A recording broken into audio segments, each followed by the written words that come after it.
They say wisdom is the inheritance of the wise, but Africa holds the vault.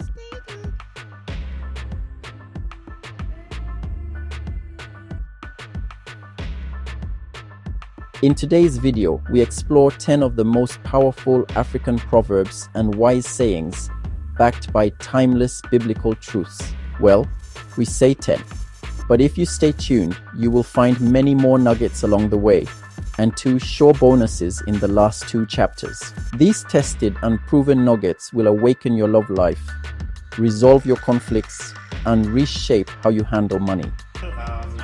You see, long before Wall Street was selling you dreams and reality TV was breaking hearts, Africa was dropping truth bombs. And trust me, these are not your fortune cookie proverbs, folks. These are ancient wisdom nuggets passed down for generations that hit you right in the feels. We're talking about that real, that stuff your grandparents knew, that kind of wisdom that transcends borders and speaks to the soul. Get ready to upgrade your life, people, because the class is officially in session. We begin our exciting journey from the Amharic regions in the extraordinary landscapes of Ethiopia. They say, when one is in love, a cliff becomes a meadow. Now, on the surface, this might sound like some romantic mumbo-jumbo. You know, that love is blind kind of stuff? But hold up, there's a deeper truth here. This proverb comes from a cultural context that observes how people in love overlook obstacles. It reflects the powerful optimism that love can inspire. It isn't about ignoring the challenges, it's about how love changes your perspective. Remember that time you stayed up all night helping your boo study for their finals? Or when you drove across 3 states just to be there for a friend in need? Love makes the impossible feel not only possible, but seem doable. And you know what? The Bible agrees. 1 Corinthians 13 verse 7 tells us that love bears all things, believes all things, hopes all things, endures all things. Love has transformative power that radically changes one's perspective. When you are deeply in love, what once seemed perilous or difficult, the metaphoric cliff appears safe and pleasant like the metaphoric meadow. See, love doesn't make the problems disappear, but it gives you the strength, the will, the sheer stubborn optimism to turn those cliffs into meadows. This proverb teaches that genuine love can change our vision or outlook, helping us see beauty and ease where others see danger or difficulty. It is a poetic reminder of love's ability to turn hardships into joy through sheer perspective. Love has a way of making the impossible possible. Just ask anyone who's ever been crazy in love. They'll tell you it's a superpower. So the next time you're facing a mountain of a challenge in your relationship, remember this powerful Ethiopian proverb. We now head off to Cameroon to sip some proverbial coffee as we hear them say, if love is a sickness, patience is the remedy. Now I know what you're thinking. Love, a sickness? Hold up, that doesn't sound too good. But think about it. Love can drive you crazy, right? Right, it truly can make you do things you never thought you would. Exactly. That's why likening love to an illness is common in many cultures. And this witty Cameroonian proverb uses that metaphor with a twist. It may be recited among friends or family when someone is love-struck or heartbroken, offering a light-hearted assurance that time heals. It's like that old saying, love is blind, but marriage is a real eye-opener. You start seeing all the quirks, the flaws, the things that drive you up the wall. And that's where patience comes in. James chapter 1 verse 4 reminds us, let perseverance finish its work, so that you may be mature and complete, not lacking anything. Love can make one feel feverish, restless, or even in pain like a sickness, especially in cases of infatuation or unreciprocated love. But the cure for the turbulent symptoms of love is patience. Just let patience have her perfect work. Over time, intense emotions stabilize, and love is either returned or one recovers and moves on. See, patience isn't about being passive, it's about active growth. It's about choosing understanding over anger, forgiveness over resentment. It's like waiting for a fine wine to breathe or for a seed to blossom. Patience allows love to mature, to deepen, to become something truly special. So the next time you're facing a mountain of a challenge in your relationship, or the next time you're about to lose it with your spouse or partner, yes, just remember, a little patience goes a long way. You see, friends, love can hurt, but patience heals. But the cure for the turbulent symptoms of love is patience. The wisdom here is that rushing or forcing things in love is futile. Time and endurance are the antidotes that bring clarity and comfort to the heart. Whether you are lovesick with infatuation or heartache, patience will soothe your turmoil. Be patient and give love time. Next, we adventure into the amazing rainforests of the Democratic Republic of Congo in Central Africa, and we hear their Lingala tribe saying, "To love someone who does not love you is like shaking a tree to make the dewdrops fall." This Congolese proverb uses a natural image familiar to anyone who has walked in an early morning forest.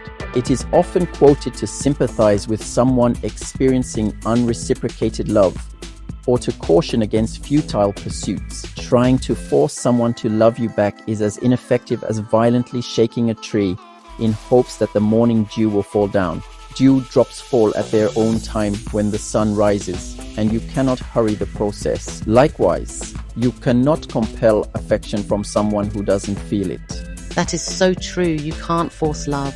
Just like dew falls only with time, love must come freely. Ever chased after someone who wasn't interested? Yeah, we've all been there. It's like this proverb says, to love someone who does not love you is like shaking a tree to make the dewdrops fall. You can shake and shake, but you're just going to end up tired, frustrated, and probably a little damp. And you know who else knew this truth? Yes, King Solomon? Absolutely. The Song of Solomon, chapter 8, verse 4 says, "Do not arouse or awaken love until it so desires." See, love isn't a business deal.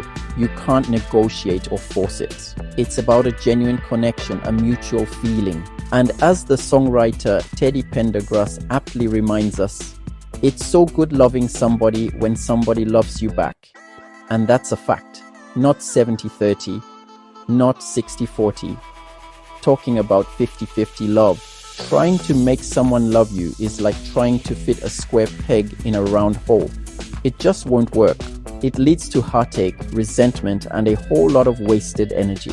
So instead of chasing after someone who's not interested, focus on yourself, on becoming the best version of you. The right person will appreciate you for who you are, dewdrops and all. This Congolese proverb imparts that love must be mutual and voluntary. If your love isn't returned, no amount of pressure or persistence can create it. It encourages dignity and acceptance in the face of unreciprocated love. It is a wise reminder not to waste energy on what's beyond your control. Do not arouse or awaken love until it so desires. Song of Solomon 8:4. Now come with us as we saunter down memory lane, reminiscing over prominent figures like Kwame Nkrumah and Kofi Annan. See as we are euphorically drawn to the Akan tribe and the Asante Empire of Ghana, where we hear these mouth-watering words. Marriage is like a groundnut. You must crack it to see what is inside. This proverb isn't about being a tough nut to crack. It's about the work, the effort, and the dedication that goes into building a strong and lasting marriage. Ground nuts have shells that hide the peanuts inside. In Ghanaian culture, elders compare marriage to this common agricultural act of cracking open peanuts. This proverb is often shared as advice to young people or new brides and grooms, sometimes during engagement or marriage counseling, to emphasize the realities of married life. You cannot truly know the content or true nature of marriage until you experience it, or, metaphorically speaking, crack it open. Outsiders see only the shell, the outward appearance of a relationship. Only by cracking it, that is, being in it and putting in effort, do you discover its challenges and rewards. You see, anyone can fall in love, but staying in love? Now that takes work. It's about cracking through those individual shells, those layers of ego and self-preservation, to get to the heart of your spouse or partner. And just like cracking a peanut, sometimes it's messy, sometimes you've got to work at it. But the reward is worth it. The Igbos from Nigeria have a complimentary proverb that dating and courtship are like escorting a woman from the market. You will never know what is in her basket because she doesn't put the basket down to reveal its content until she gets home. So, no matter how long you date, court, or cohabit, you can't truly know a person until they enter the home as a husband or wife. In short, marriage holds surprises, some sweet, some difficult, but they all reveal themselves over time. You never know what's truly inside a marriage until you experience it yourself. Marriage requires effort and understanding, just as one must work to crack a peanut to enjoy what's inside. A couple must work through obstacles to uncover the goodness and depth in their union. The wisdom in this proverb is a reminder that expectations may differ from reality, and only through patience and effort will the true value of marriage be revealed. Ecclesiastes chapter 4 verses 9 to 10 reminds us, 2 are better than 1. They lift up and help each other to succeed. If either of them falls down, one can help the other up. Marriage is about teamwork, about supporting each other, about cracking the code of love together. So, if you're in it for the long haul, remember, it's a lifetime partnership, not a joint venture, let alone a solo mission. Our horse-drawn chariots are now racing us to see the breathtaking views from the awesome pyramids of Egypt, where we hear our Arab friends saying, "If you marry a monkey for its wealth, the money goes and the monkey remains." This humorous proverb is well known across Arabic-speaking North Africa. In Egypt, it is used to warn against marrying for money or superficial reasons. Now let's be real, we all know someone who's made this mistake.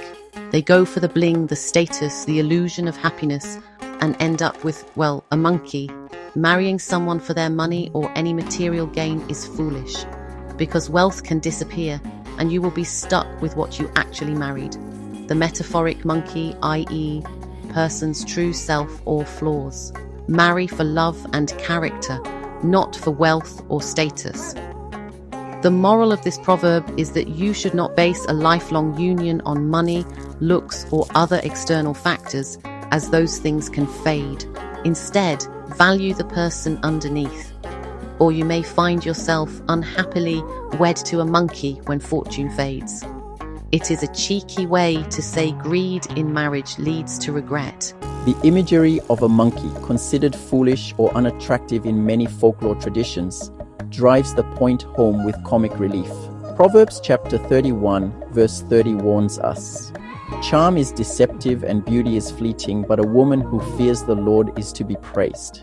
See, true wealth isn't measured in dollars and cents. It's about character, integrity, and a shared vision for the future. Marrying for money is like building your house on sand.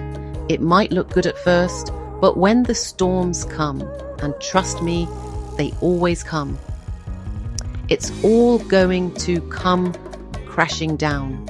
In plain terms, if love isn't at the core of a marriage, you are in for a rude awakening once the temporary benefits vanish. The moral of this proverb is that you should not base a lifelong union on money, looks, or other external factors, as those things can fade.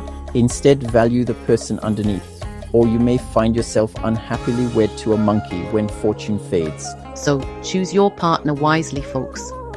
Look for someone who shares your values, your dreams, your sense of humor, not just your bank account. Remember, you can't take it with you when you go, but a loving partner. Now, that's priceless. Don't marry for money, it fades, character remains.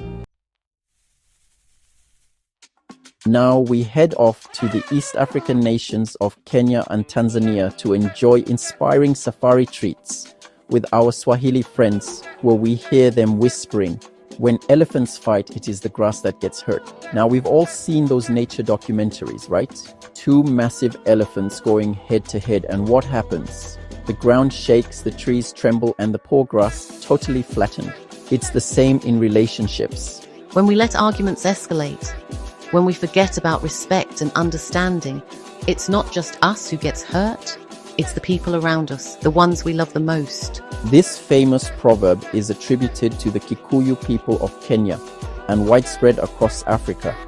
It has been quoted by leaders like the Tanzanian president, Julius Nyerere, in a UN speech to describe the collateral damage of wars and disputes. In village contexts, it is used to explain the suffering of the innocent when the powerful clash. When giants clash, the little ones suffer. Elephants fighting trample the grass beneath them. Likewise, big political conflicts, family feuds, or any quarrel between giants or powerful people inflict pain on bystanders who have no stake in the fight. Romans chapter 12 verses 17 to 18 reminds us, "Do not repay anyone evil for evil. Be careful to do what is right in the eyes of everyone. If it is possible, as far as it depends on you, live at peace with everyone." The fact is that in marriage, each spouse is a power block. This proverb highlights leaders or anyone in power's responsibility to consider how their fights affect the vulnerable. It is a call for empathy and caution. In any conflict, innocence should not be made to pay the price. For everyday life, it is a reminder that our disputes can unintentionally hurt those around us.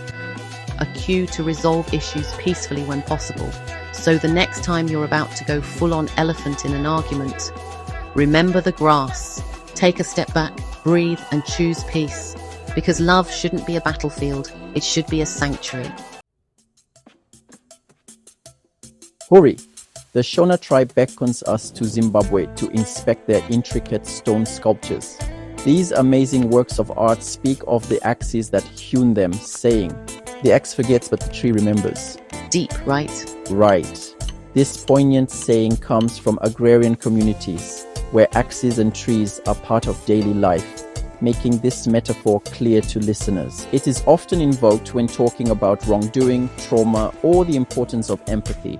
Recently, it's been quoted to discuss historical injustices and forgiveness, such as the impact of the slave trade, colonization, and post-conflict reconciliation contexts.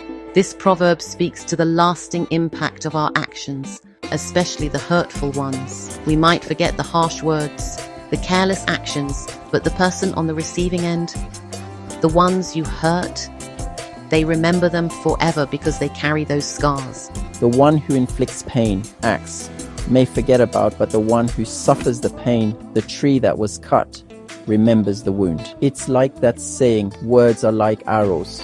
Once released, they can never be retrieved. In human terms, a person who harms another might move on and forget their offense. But the person who was hurt carries the memory and scars. The experiences of the victim linger long after the aggressor has forgotten. So, be mindful of the harm you do, because its effects last. And that's so true. Hence, Proverbs chapter 15 verse 1 aptly reminds us, "A gentle answer turns away wrath, but a harsh word stirs up anger." We all mess up, we all say things we regret, but it's what we do after that matters. Do we apologize? Do we try to make amends? Or do we just let the wounds fester? This proverb powerfully admonishes that actions have lasting consequences on others. It teaches us to have empathy and seek forgiveness, acknowledging that pain inflicted is not easily erased. It's also a reminder to those who have been hurt that their feelings are valid. Even if the offender has forgotten, the memory is real. In essence, don't dismiss the suffering you cause just because you don't feel it. As our Jamaican folks would say, he or she who feels it knows it. Always bear in mind that a gentle answer turns away wrath, but a harsh word stirs up anger. Proverbs 15 verse 1. So choose your words carefully, folks. Be kind, be compassionate, be quick to forgive, because the axe might forget, but the tree remembers. In these last few chapters, we head west to Nigeria, the giant of Africa, but first we circle back through Ghana, where our popular Ashanti folks are drumming out another Ghanaian proverb saying, "One cannot both feast and become rich." This proverb emphasizes frugality. Now, this isn't about hating on good food or aspiring to be wealthy. It's about balance, people. It's often told to spendthrifts or young people who enjoy lavish celebrations without saving for the future. You can't be out here living like every day is a cheat day and expect your bank account to be looking like a gourmet meal. That's so true. You see, in traditional society, feasting, holding big extravagant parties, or slaughtering livestock for food was something done sparingly, and constant feasting signaled reckless use of resources. You can't live lavishly or on wasteful indulgences and still expect to build wealth. The Igbos from Nigeria have two parallel proverbs. First, you can't make a bundle of wood by gathering and scattering your sticks. Second, urine only foams when aimed at one spot. I know, that urine stuff sounds rather crude, but it is factually true and scientifically proven. In simple terms, extravagant spending and saving money are incompatible. Proverbs chapter 21, verse 20 puts it plainly. The wise store up choice food and olive oil, but fools gulp down everything they have. See, financial discipline isn't about deprivation. It's about making smart choices. It's about delayed gratification, about investing in your future instead of always indulging in the present. If you are always partying and living large, you won't become rich. Think of it like this. You can enjoy a delicious meal every now and then, but if you want to build real wealth, you got to save some for later. It's about having your cake and eating it too, but maybe just a slice at a time. Practice moderation and save if you seek prosperity. The proverb teaches the importance of financial discipline. Sacrifice short-term luxuries for long-term wealth. It is a reminder that wealth grows when you rein in excesses. To prosper, be mindful of expenses. You must sometimes delay gratification, skip a feast or luxury now in order to secure riches or stability later.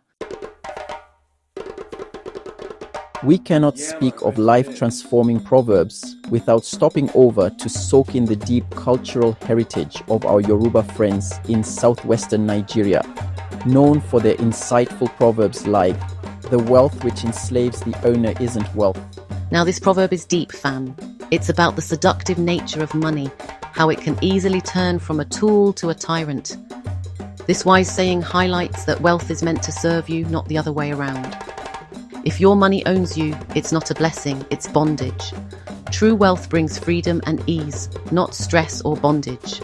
You see, this proverb likely evolved in a context of community values, where extremely wealthy individuals might become obsessed with guarding their riches.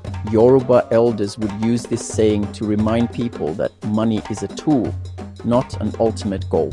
We've all seen it, right? People who are so obsessed with wealth, with status, with keeping up with the Joneses, that they lose themselves in the process. Yes, and this proverb is a warning that wealth is only wealth if it enhances your life rather than dominating it. It counsels balance. Do not let the pursuit or possession of money imprison you with anxiety, greed, or unethical behavior. Mark chapter 8, verse 36 rhetorically asks, "What good is it for someone to gain the whole world, yet forfeit their soul?" See, true wealth isn't about how much you have. It's about how you live. It's about freedom, generosity, and using your resources to make a positive impact. Don't let money become your master, your reason for being. Remember, it's just a tool, a means to an end. In other words, don't become a slave to your money. Use it wisely, use it well, but don't let it own you.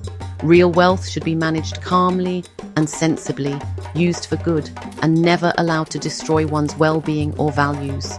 If your money owns you, it's not a blessing, it's bondage. True wealth brings freedom and ease, not stress or bondage. If your riches control you, causing misery, fear, or moral compromise, then it's not really a blessing. In essence, money that costs you your peace of mind, health, or principles is not worth calling wealth at all. Our final proverb on this video is another Yoruba wise saying that lack of money is lack of friends. With money at your disposal, every dog and goat will claim to be related to you. The age-old tale of fair weather friends. Yes, you know the type. They're there for the good times, the free meals, the handouts. But when things get tough, poof, they vanish faster than a plate of free appetizers. So true. Hence, this sardonic proverb observes human nature in social relationships. In many communities, including Yoruba society, a person who falls into poverty often finds themselves isolated, whereas a person who strikes it rich suddenly gains many friends and distant relatives. That's right bang on the money. With money at your disposal, every dog and goat will claim to be related to you. In other words, friendship can be fickle and conditional, often based on what material benefits someone can get. If you have no money, you may find you also have no friends. People may even avoid you, but if you become wealthy, everyone, even creatures as unlikely as dogs and goats, will pretend kinship and closeness to you. Those who ignored you in hard times might flock around when you're doing well, claiming they've always known or loved you. Exactly. Wealth attracts flattery and poverty tests loyalty.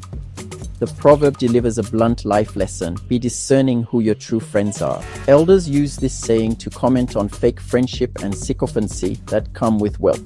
The book of Proverbs speaks to us again in chapter 14, verse 20.